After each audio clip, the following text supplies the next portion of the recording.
दाइ के हुँदैछ दाइ अरु के गर्दैछन् के हुँदैछ भनेको तिमीले हजुर हाम्रोमा यो के हुँदैछ भन्दाखेरि यो सिलिङ भयो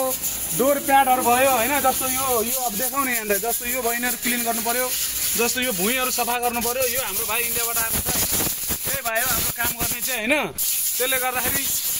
के हुन्छ जस्तो यो सिलिङ डोर प्याडहरु सबै काम गर्नु पर्यो कहाँ आउनु पर्यो त भन्दाखेरि रिपेयरमै कारमा आउनु पर्यो नि त भाइ दमकनौ चिया दोकानमा हैन लु हेर कस्तो दामी गरिन्छ कति सेफ्टी गरिन्छ खोइ देऊ त अनि हेर लु यस्तो मजाले गरिन्छ लु यो डोर यो हेर्नु त यो टलक्क टल्का छ आहा छुदै दाग लाग्ने गरी लु हेर्नु त यस्तो मजाले सिलिङहरु खतरा गर्छ यो भाइले हाम्रो है यो भाइ चाहिँ हाम्रो दिल्लीबाट ल्याएको छ यो भाइलाई हैन यस्तो मजाले गरिन्छ म सेफ्टीको साथ पनि गरिन्छ साथीहरु हेर्नु यस्तो मजाले टेपिङ लगाएर यो डोरको स्विचलाई नबिग्रोस् न भनेर हैन यहाँ मास्टर स्विचलाई पनि यसरी मजाले अनि त्यसपछि है सिट सबै खोलेर